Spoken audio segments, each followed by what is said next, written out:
सैयारा तू तो बदला नहीं है, मौसम ज़रा सा रूठा हुआ है। दोस्तों आजकल हर जगह, हर रील पे, हर व्हाट्सएप स्टेटस पे आपको यही गाने की लाइन सुनाई देंगी। सैयारा तू तो बदला नहीं है। अब दोस्तों सैयारा फिल्म के बारे में हम बात करने वाले हैं तो आप समझ ही गए होंगे।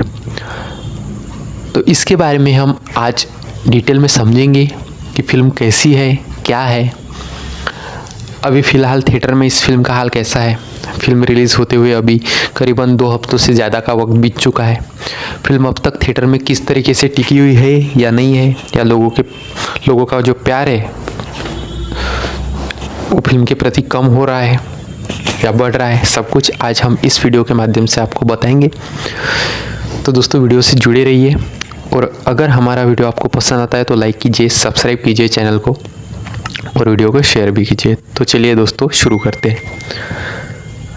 दोस्तों आपने बड़ी डिबेट सुनी होंगी, बहुत लोग आजू बाजू बात करते हो, सोशल मीडिया पे एक कंटिन्यू पोस्टिंग चल रही है कि सैयारा की रिलीज़ की वजह से वो धड़क 2 और आशिकी 3 की जो रिलीजिंग है उसको पोस्टपोन कर दिया गया है, या फिर जो ऑडियंस है वो सैयारा से इतनी एंगेज हो चुकी है। ये जो एक यूनिक स्टोरी सैयारा की है तो ऑडियंस उसको इतना पसंद कर रही है। फिर आपने और वो भी वीडियो देखी होंगी कि लोग रो रहे हैं, बिलख रहे हैं, टूट टूट कर चिल्ला रहे हैं। तो ये सब रील्स आपने इंस्टा पर देखी होंगी। मसले की बात यह है कि अभी लोग ये कह रहे हैं कि इस फिल्म की वजह से जो धड़क 2 है और आशिकी 3 है उस फिल्म पर, ये जो आने वाली फिल्में हैं उन पर असर पड़ने वाला है। अब कुछ लोग ये कह रहे हैं कि जो अभी फ़िलहाल में रिलीज़ हुई है फिल्म नरसिम्हा, तो उस फिल्म ने इस फिल्म की जो हाइप है उसको तो पूरी तरह ही तबाह कर दिया है। अब तो थिएटर में एकदम मंदिर के जैसा माहौल हो चुका है। तो थिएटर का माहौल हर बार हमें अलग देखने को मिल रहा है। अभी फ़िलहाल नरसिम्हा के वक्त जो है, जो अभी रिलीज़ हुई है, अभी थिएटर में फ़िलहाल चल भी रही है, तो लोग एकदम श्रद्धा भावपूर्ण थिएटर में पहुंच गए हैं। भजन कीर्तन वगैरह थिएटर में चल रहे हैं। मसले की बात यह है कि हम नरसिम्हा से सैयारा को कंपेयर नहीं करेंगे, क्योंकि वो एक स्पिरिचुअल फिल्म है और ये जो सैयारा है ये एक लव स्टोरिकल फिल्म है। तो हम दोनों कैटेगरी को फ़िलहाल अलग रखते हैं। फ़िलहाल हम कंपैरिजन करेंगे कि धड़क 2 और आशिकी 3 पे इस फिल्म का क्या असर होने वाला है, और फिलहाल जो सैयारा है ये फिल्म कैसी है। तो दोस्तों जो सैयारा ये फिल्म है, इस फिल्म को डायरेक्ट किया है मोहित सूरी ने। और मोहित सूरी जो है, इससे पहले आपने मोहित सूरी की बहुत सी फिल्में देखी होंगी, उनके बारे में आपने बहुत से सुना होगा। उन्होंने इससे पहले आशिकी 2 जो ये फिल्म है उसको भी डायरेक्ट किया था, जिसमें श्रद्धा कपूर और आदित्य रॉय कपूर मुख्य भूमिका में थे, और वो फिल्म जो है एक ब्लॉकबस्टर रही। आज तक उसके सभी सॉन्ग तुम ही हो, तू ये मुझको बता दे, चाहो मैया ना, मेरे आशिकी तुम ही हो वगैरह वगैरह सॉन्ग जो है वो आज भी एकदम मतलब एवरग्रीन हिट्स में शामिल है।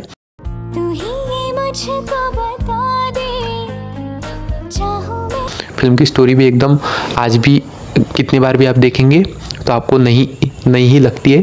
तो उस तरीके से उस फिल्म की स्टोरी है। बाद में श्रद्धा कपूर और आदित्य रॉय कपूर ने भी अपने किरदारों को बहुत बढ़िया तरीके से निभाया था, और उस फिल्म को बहुत अच्छे तरीके से लिखा भी गया था। तो मुद्दे की बात यह है कि जो मोहित सूरी है उन्होंने इससे पहले बहुत सी फिल्में डायरेक्ट की है। मर्डर 2 वगैरह जैसी भी फिल्में उन्होंने डायरेक्ट की है। मलंग जैसी फिल्में डायरेक्ट की है। एक विलन, आवारापन, ये उनके कुछ बेहतरीन फिल्मों की लिस्ट है। ओवरऑल बात करें तो मोहित सूरी एक रोमांटिक ड्रामा फिल्म डायरेक्ट करने में मशहूर है। अभी इस फिल्म की बात करें तो इस फिल्म में मुख्य भूमिका में हमें दिखाई दे रहे हैं अनीत पड्डा, जो इस फिल्म की लीड हीरोइन है, और उनके साथ में दिख रहे हैं हमें आहान पांडे।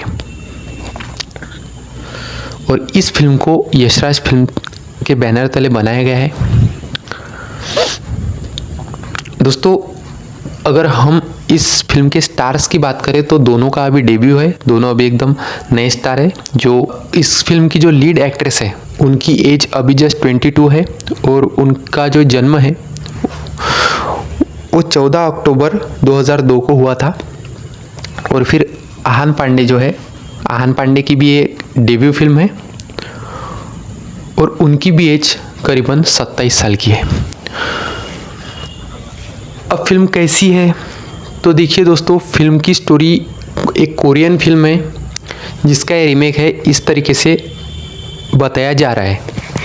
अब जबकि कोरियन फिल्म की लेंथ थोड़ी सी छोटी है और इस फिल्म की लेंथ करीबन 3 घंटे खींच दी गई है, तो इस वजह से फिल्म में कुछ त्रुटियां हैं। बेसिकली हम अगर फिल्म की कहानी की बात करें तो कहानी बेस है वानी बत्रा पे और क्रिश कपूर पे। क्रिश कपूर यानी कि आहान पांडे और वानी बत्रा यानी कि अनित पड्डा।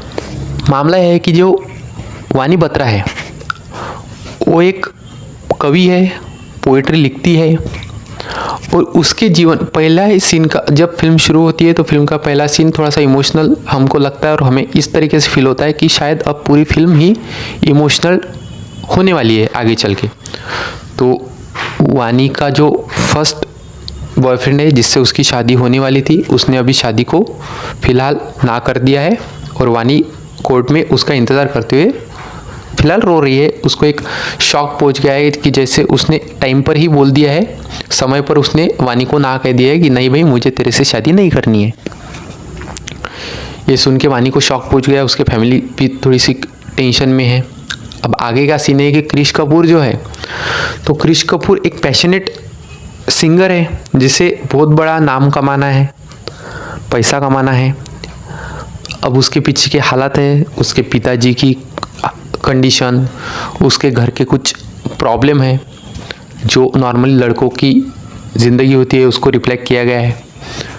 बाद में उसके फ्रेंड्स है जो उसको सपोर्ट वगैरह करते हैं और फिर वानी बत्रा जो है इसको भूलने की बीमारी है।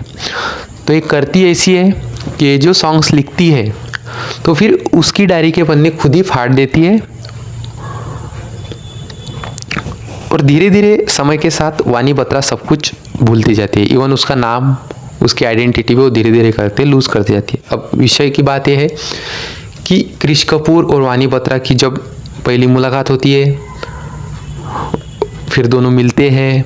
क्रिश कपूर को फिर उसने जो लिखा है वानी ने, वो क्रिश गाता है यानी कि आहान पांडे उसके सिंगिंग स्टाइल में वो गाता है। वो गाना लोगों को पसंद आता है। ये भी स्ट्रगलिंग सिंगर है, इसको भी कोई स्टूडियो वगैरह पूछने वाला नहीं है, तो ये भी खुद का स्टैंड ले रहा है। करते करते दोनों में फिर फर्स्ट हाफ तक की स्टोरी फ़िलहाल ये है। बाद में सेकेंड हाफ में मतलब फर्स्ट हाफ के टाइम में थोड़ी सी उनकी लव स्टोरी भी हमको देखने को मिलती है, जो कि फिल्म मेन जो इसका स्ट्रीम है वो लव स्टोरी पे ही बेस है। तो फिर वो लव स्टोरी हमको देखने को मिलती है। फिर बीच में कुछ किसिंग सीन्स वगैरह है, इंटीमेट सीन्स है। थोड़ी सी पेरेंटियल गाइडेंस की आवश्यकता रहेगी। 12 साल के नीचे के बच्चे ये फिल्म मतलब उनको ना ही प्रेफर करे। पेरेंट्स जो 18 साल के ऊपर के लोग हैं वही इस फिल्म को देखने का पात्र है। तो पेरेंट फिर आगे चलकर उनकी लव स्टोरी है। फिर और मुद्दे की बात है कि जो अभी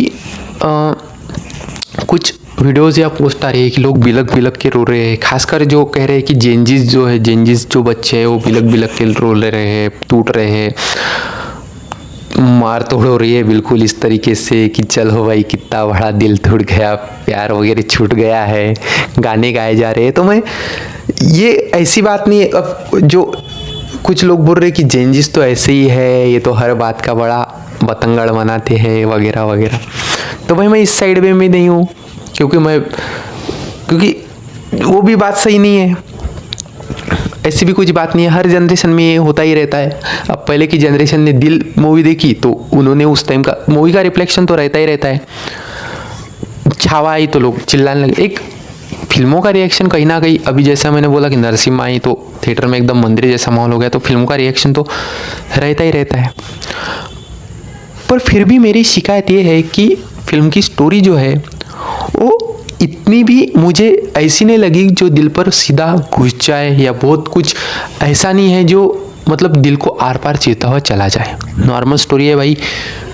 हीरोइन को भूलने की बीमारी है, कोई हीरोइन ने उसको हर्ट नहीं किया है, ना हीरोइन ने उसका दिल तोड़ा है, ना उसको चीट किया है।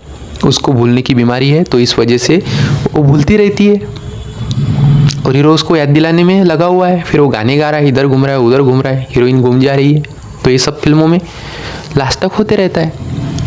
अब इसमें रोने वाली बात क्या है ये तो मुझे कुछ मतलब मुझे तो समझ में आ ही नहीं रही।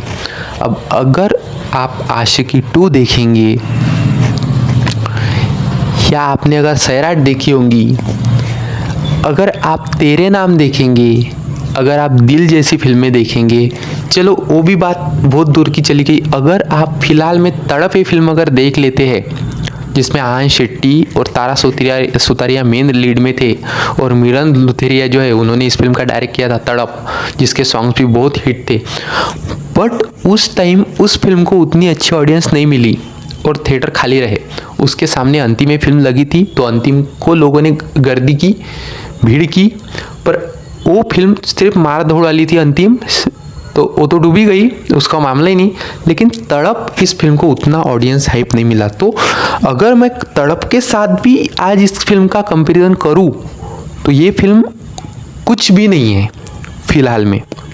तड़प इससे अगर होना ही है तो एक बार आप री रिलीज की मांगनी करो, आप एक बार कहो कि री रिलीज करो तड़प को करके, और फिर आप वो तड़प फिल्म थिएटर में जाके देखो, या फिर आप अगर जहाँ भी जिस प्लेटफॉर्म पे तड़प ये फिल्म अवेलेबल है उसको अगर आप एक बार देखेंगे तो फिर आप सोचेंगे कि ये है फिल्म की सच्ची स्टोरी। इस फिल्म का रियलिटी से कोई भी ताल्लुकात नहीं है। जो ये सैयारा फिल्म है पूरी तरह से काल्पनिक तत्वों पर आधारित है और इस फिल्म का रियल लाइफ से दूर दूर तक कोई भी वास्ता नहीं है।